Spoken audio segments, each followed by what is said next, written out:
The United Arab Emirates has hired the founder of the controversial security company BLACKWATER to set up a paramilitary force made up of foreign mercenaries in Abu Dhabi. Their task to help maintain stability and security and to put down any internal revolt in the country. It's a contentious move which raises questions about loyalty, the role of citizens and the potential instability brought on by the popular uprisings in the Arab world. This is Inside Story.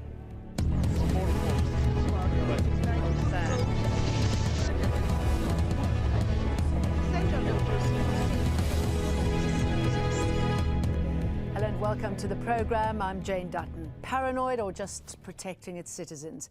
The United Arab Emirates is welcoming mercenaries in a $529 million deal. On Sunday, the New York Times said it obtained documents showing that the Crown Prince of Abu Dhabi has hired the founder of the private security firm BLACKWATER Worldwide. Eric Prince will set up an 800-member battalion of foreign troops there. The paper said that the unit will be used to put down internal revolts, defend oil pipelines and skyscrapers from any possible terrorist attack, and also claimed that fighters from Colombia and South Africa have already been flown into the emirate, where its rulers are reportedly deeply concerned about the popular unrest in the Arab world, as well as the perceived threat from Iran. Historically, the UAE has enjoyed political and social stability, and successful diplomacy has helped to secure its position internationally. But let's have a look at the possible security risks that might motivate a small country like the UAE to look outside its borders for help. Internally, the most significant potential threat to its stability stems from the risk of unrest within the large expatriate community, while the external threat is limited to the long-standing dispute between the UAE and Iran over 3 tiny islands in the Gulf. Now, those islands are controlled by Iran, but claimed by the Emirate of Sharjah. There are fears this dispute could escalate into a military confrontation in the future. However, military experts still see the UAE's primary threat not as a conventional military one, but rather insurgency and terrorism. Joining us now to discuss this issue are our 3 guests from Kuwait. Abdulhadi Al-Ajmi, Board Secretary of the Kuwaiti Historical Society. From Leeds, James Worrell, Fellow at the School of Politics and International Studies at the University of Leeds. And from New York, Phyllis Bennis, Fellow at the Institute of Policy Studies. Abdulhadi, does this sit easily with you, this knowledge that the UAE is arming up with mercenaries? Actually, the whole issue came out from newspapers that declared such information, the possess of document that prove the UAE involvement of creating such a group. However, also more reliable sources confirm such activity. However, to think about this, the UAE itself haven't told us much about this issue. None of the UAE or even the GCC country media presentation have brought to the attention the explanation. Yeah, they're keeping pretty quiet about this. Why do you think they're so quiet about it? Actually, it's very sensitive. Such a thing is supposed to be, the way I see it, supposed to be for a certain political needs. None of them related to the interior position of the Abu Dhabi itself and within the UAE, or the UAE and within the region itself. I thought this troop, if it's true what the source is telling us, it's a troop that needed to be part of a more free to act aspect of UAE military. So, Phyllis, do you agree it's free, or is it being provocative? No, well, I think it's very provocative, but I think that this is something that has to do with the internal situation of the United Arab Emirates. This is not about Iran. I don't think that the UAE, however much it wants the oil access of those 3 tiny islands, is about to go to war with giant Iran over control of those tiny uninhabited islands. So do you think Iran is just being used as an excuse here? Yes, I don't think it has anything to do with it. This is in response to the Arab Spring. The fear is that there could be unrest. I think the reality is the fear is about the huge population of what are called guest workers who have no rights in the Emirates, as is the case in other Arab countries as well, because the population of citizens is so tiny that it's not sufficient to actually run the country, and the legitimacy of the monarchy is very much at stake because of that. This is, in many ways, a country with a majority non-citizen population. That's inherently unstable, although I don't anticipate that any actual uprising or example of the Arab Spring would come from that non-citizen community inside the United Arab Emirates, because they are so vulnerable. It's such a vulnerable population from poor countries whose governments are unable and unwilling to support them, and who face not just the loss of their passports, loss of their residency rights, loss of their jobs, but potentially much greater repression. If there's going to be a democratic rising, I'm going to just jump in here quickly, Phyllis. I mean, this is likely to come from this small I should imagine that it's going to worry you that apparently this force is going to be used to quell any unrest in those camps. And we have seen exactly that the claim is already being made by Arab Prince that his concern is that the mercenaries that he recruits, right now they're Colombians and South Africans known for huge human rights violations, not include any Muslims. Why? Because Muslim mercenaries might be unwilling to kill other Muslims, which tells us that his global plans are for a global mercenary army aimed at killing Muslims, wherever they may be, in whatever country hires him. Okay, James, what do you make of this? I agree that there is potential for the expatriate population in UAE to rise. I mean, that is the fear, but I think the real problem will come when the disenfranchised youth of the UAE, who are actually citizens of the country, find some kind of a common cause with some of the immigrant populations who work there. That is the real potential danger in the longer term, especially in the light of the Arab Spring. Isn't it a concern as well, those Emiratis who travel abroad, get educated abroad and come back with ideas and the desire for change? Oh, absolutely. I've taught many students from the UAE who have gone back determined to bring greater freedoms to their country and to speak their minds. And that is encouraging for the long term, I think. Abdul Hadi, what do you make of what both those guests said, that they really believe that this is an attempt to quell potential unrest within the country? Actually, being away from the land, you're not part of the GCC, to know the whole idea of the workers. Actually, the workers, true, they represent a majority in certain cities, maybe in certain emirates, but still, none of those majorities worker have an idea or an organization or search for a political representation. Some arrest done by those workers talking about rights, not political involvement. Add to that, more to that, the citizen, the GCC and the UAE itself, we did not even witness the UAE citizen moving for much of political right. That is an issue in the EU. Actually, the EU itself, the citizens are, as my friend said, they're few citizens where they don't have much of political right, in the sense that we're talking about, for example, comparing to Kuwait at least. But still, they are very wealthy. Their life is in a way that make them accept the fact. The worker, of course, yeah, but you say they're very well paid, these workers, but many of them are treated appallingly. Many of them are treated like slaves. Many of them have their passports taken away. There's a certain amount of time before they rise up. That's true, that's true. But this is not why people rise. People do not rise when they treat it bad. People rise when they feel that there is a political need, they want to move toward it. So this is totally different thing. The movement in the Arab wars, the whole movement came from the citizen, none from the workers. So the whole movement in the region only make the states that do not have a representation of the people fear the people, the citizen themselves. Add to that, most of the workers who come to these countries come for a temporary period.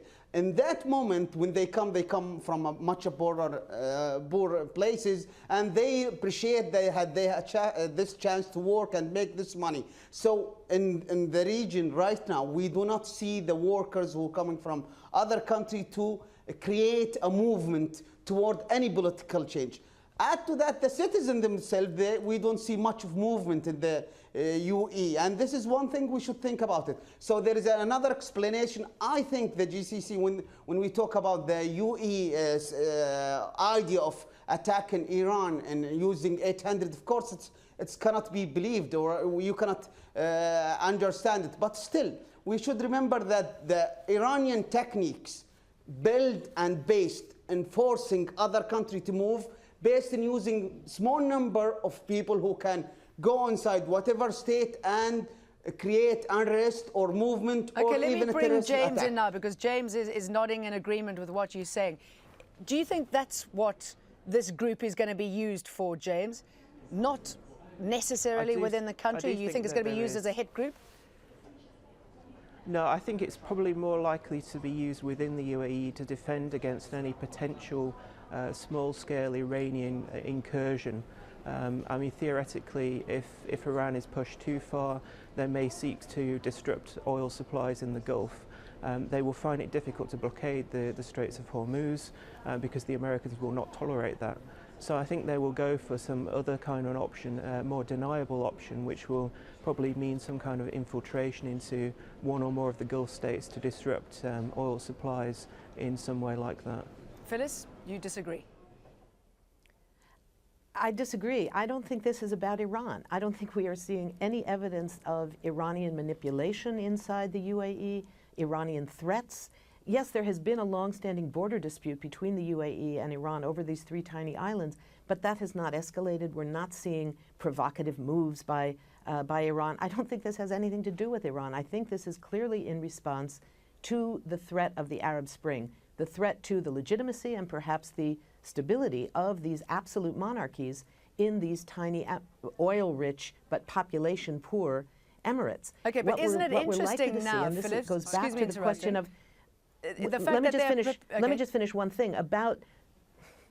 Let me finish the point about the nature of these mercenaries. We're looking at a potentially massive violation of the international law prohibiting the recruitment of mercenaries, possibility of significant violations of U.S. law. I imagine that the State Department fairly soon is going to be pressed to answer whether or not there should be an investigation of Eric Prince for the possibility that he's violating U.S. law as well as international law in exporting perhaps U.S. technology, perhaps U.S. weapons, perhaps U.S. training methods, all of which may be in violation of U.S. law. So this is very much a consequence of the Bush administration's privatization of the war in Iraq on such a massive scale that it set the stage for what we're now seeing of this massive expansion of mercenaries. Abduhali, isn't it a concern that this will be used as the U.S. using a force in your region to fight potentially other Muslims? Actually, let's explain something very important. Most of the GCC country have non-citizen military personnel in the military himself, which means officially the UAE and other GCC country do have people from other country to work in their army and their police forces. So, and those people are legally responsible, and the government responsible for what they're doing legally. Okay, but so this is slightly different, something isn't it? different. And this is what I'm saying. It's different, so let's discuss it why it's different. This is not the usual trend of these states. These states bring forces, make them work, put the army clothes work with the flag of the state. So we're talking about something else. And this is what I want to understand as someone in the region. I would like to understand why would they do it differently this time.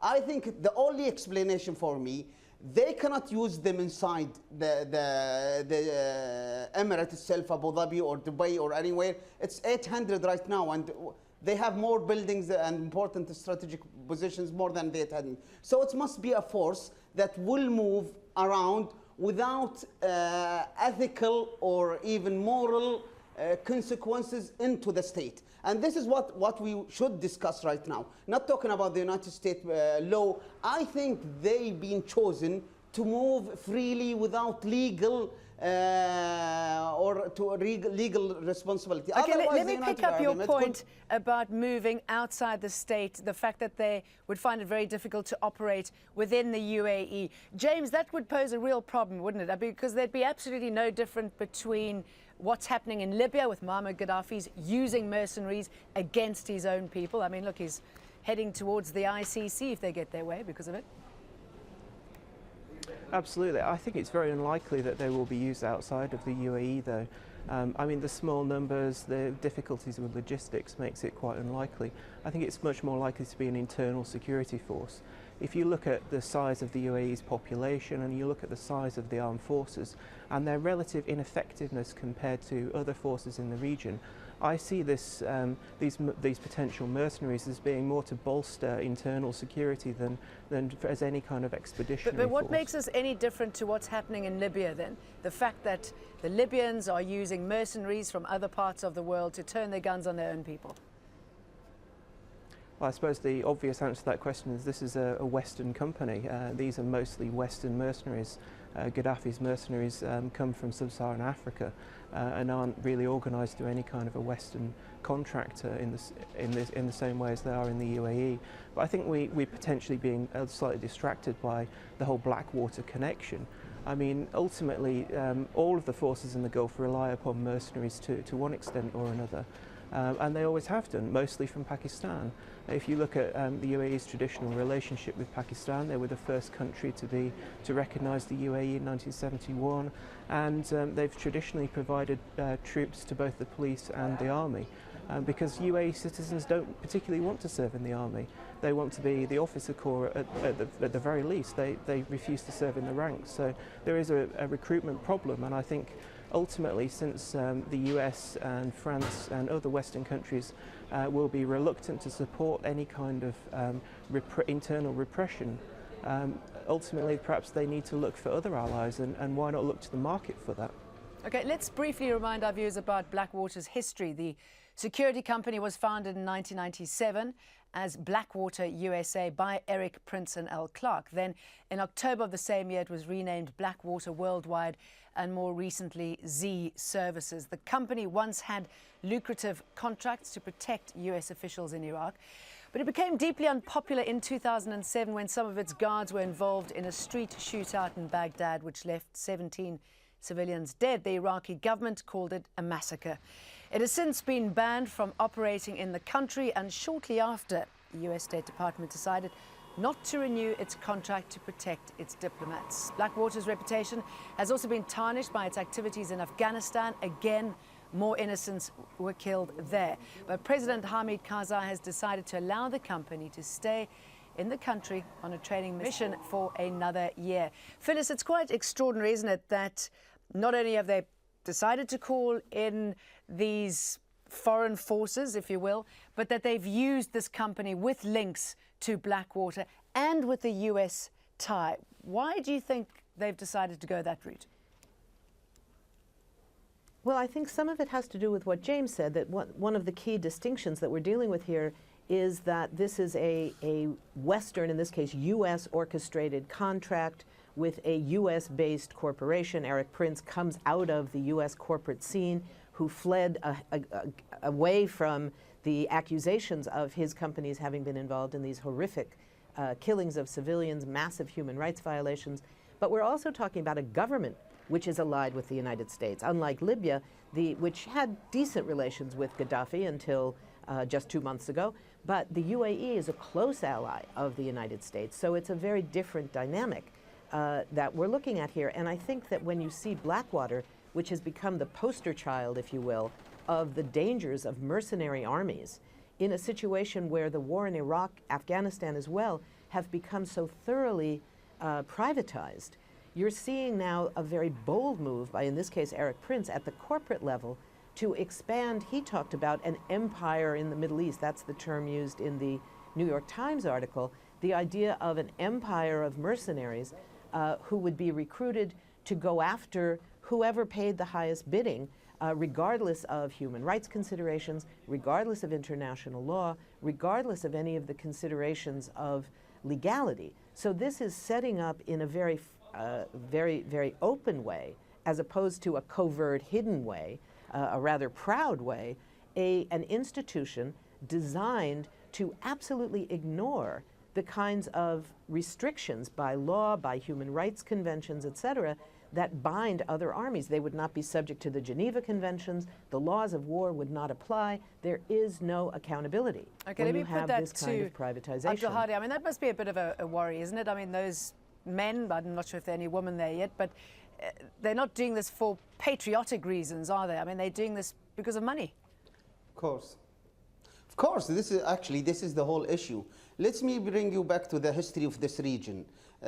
In the last 200 years, those small, tiny cities with very limited citizens, when they ever face a challenge, they used to bring tribal segment from the desert to protect, to interfere, to help in whatever security issues they face. So it's on all the tradition. However, those tribal segments used to stay and to be part of this city, whatever city they are protecting, or have an agreement to pass or to have whatever goods from that city. So we have this tradition. However, in the modern time, and let me first bring the whole issue. I'm not certain about the information yet that it does include such aspect or how much it's going to go. Knowing the personality of the Crown Prince himself, he involved in the whole idea of having UAE as a strong country and not to accept anymore this occupation of UAE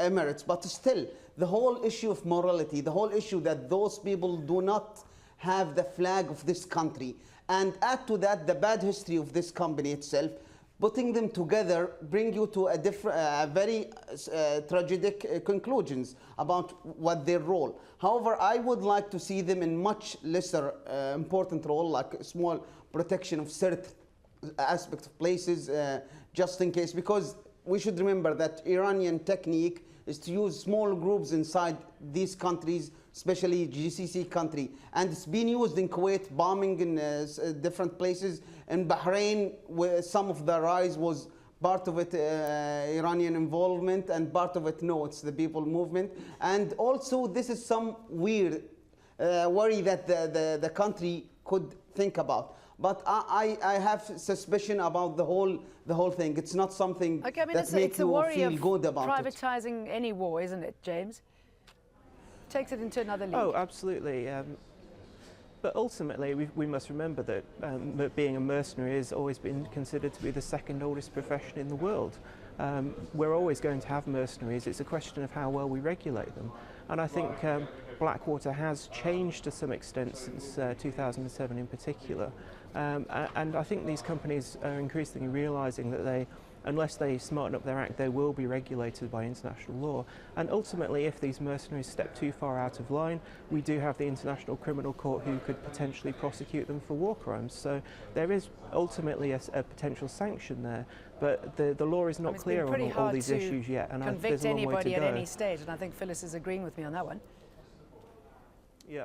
I think that's absolutely right. The law is there. The International Convention Against the Recruitment of Mercenaries identifies what is a mercenary, what they do being illegal, the recruitment, the payment, all of that is illegal. The problem is the vast majority of powerful countries, of war exporting countries, of military exporting countries, like the United States, like almost all the European countries, except for Germany, like most of the powerful countries have not signed that convention. So the notion of real accountability doesn't exist. It's a matter of political will is the problem. The law is there.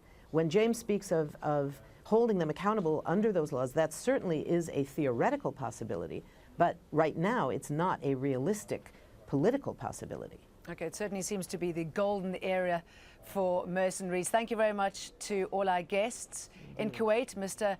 Abdulhadi Al-Ajmi, in Leeds, James Worrell, and in New York, Phyllis Bennis. And of course, thank you so much for joining us on this edition of Inside Story. As you know, we welcome your comments and suggestions. Please do email them to us at insidestory@aljazeera.net. Goodbye for now.